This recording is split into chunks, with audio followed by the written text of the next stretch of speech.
Assalamualaikum warahmatullahi wabarakatuh.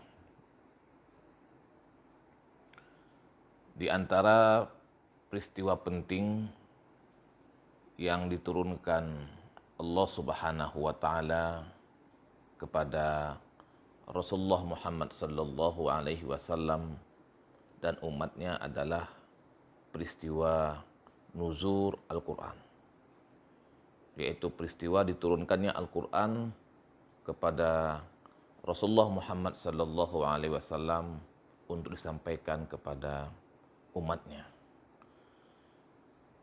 Peristiwa ini akan terus kita kenang setiap kali kita memasuki bulan Ramadan, khususnya ketika kita berada di 17 Ramadan, 18 Ramadan, dan seterusnya. Karena hal ini diyakini oleh kaum muslimin merupakan momentum diturunkannya Al-Quranul Karim. Sebagaimana kita pahami bahwasanya Al-Quranul Karim itu turun pertama kali kepada Rasulullah Muhammad sallallahu alaihi wasallam dalam bentuk ayat Iqra bismi rabbikal ladzi khalaq khalaqal insana min 'alaq Iqra wa rabbukal akram alladzi 'allama bil qalam 'allamal insana ma lam ya'lam.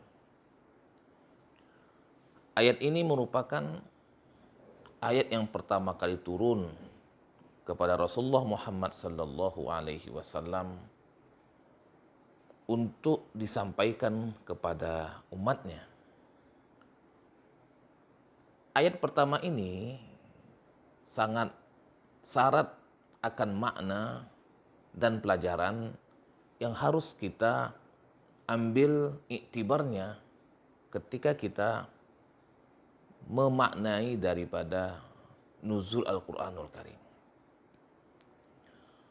Allah Subhanahu wa taala memulai ayatnya dengan Iqra bismi rabbikal ladzi khalaq. Bacalah dengan nama Tuhanmu yang menciptakan. Sebelum bicara tentang perintah, larangan, keyakinan, akidah, dan tauhid,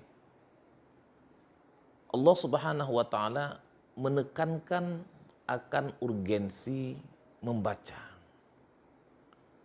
Baik itu membaca yang tersurat, ayat-ayat Al-Quranul Karim, huruf-hurufnya, lafaz-lafaznya, ayat demi ayatnya, surat demi suratnya, juz demi juznya. Itu yang tersurat, yang kita baca dengan mata kita. Dan juga kita diminta untuk membaca yang tersirat dari apa yang tersurat. Artinya bahwa selain kita membaca, kita juga perlu memahami apa yang kita baca. Memahami dan menelusuri serta mengkaji apa yang kita baca. Artinya Al-Quranul Karim mengajak kita untuk membaca yang tersurat dan membaca yang tersirat. Agar kita bisa memahami apa tujuan Allah Subhanahu wa taala menurunkan Al-Quranul Karim.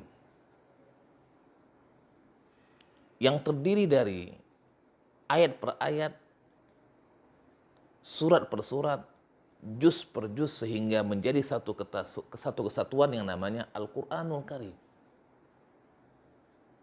Susunan-susunan itu punya makna.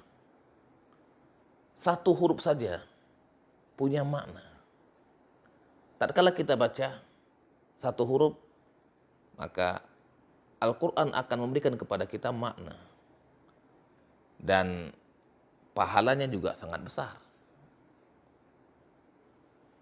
Iqra bismi rabbikal ladzi khalaq. Khalaqal insana min 'alaq. Allah nyuruh kita untuk membaca bahwa kita ini diciptakan dari segumpal darah, min alaq. Sebelum kita menjadi apa-apa, sebelum kita menjadi manusia yang Allah berikan banyak kelebihan, kita ini diciptakan oleh Allah Subhanahu wa taala dari segumpal darah. Al-Quran ngajak kita untuk melihat apa dan siapa sebenarnya kita. Di awal-awal Al-Quran diturunkan. Supaya manusia tahu tentang misi dan tujuannya diciptakan oleh Allah Subhanahu wa taala. Iqra wa rabbukal akram alladzi 'allama bil qalam 'allamal insana ma lam ya'lam. Dengan kita menulis, dengan kita membaca, Allah akan berikan ilmu yang tidak pernah kita dapatkan. Jadi membaca tujuannya agar kita dapat ilmu. Membaca agar kita mendapatkan pengetahuan. 'Allamal insana ma lam ya'lam, sehingga kita tahu apa yang selama ini tidak kita ketahui. Jadi risalah nuzul Al-Quran adalah risalah membaca, baik yang tersurat maupun yang tersirat, agar kita mendapatkan ilmu dan pengetahuan yang menjadi bekal dalam kita beribadah kepada Allah Subhanahu wa taala. Apa yang Allah inginkan kepada kita dalam bentuk larangannya, perintahnya, janji dan ancamannya, semua itu akan bisa kita pahami dengan baik kalau kita membacanya dengan bacaan yang tersurat maupun bacaan yang tersirat, sehingga kita bisa memahami apa yang Allah Subhanahu wa taala inginkan kepada kita. Mudah-mudahan dengan momentum nuzul Al-Quranul Karim, kita memberi dan menciptakan suasana membaca Al-Quran dalam aspek bacaan yang tersurat maupun bacaan yang tersirat. Wassalamualaikum warahmatullahi wabarakatuh.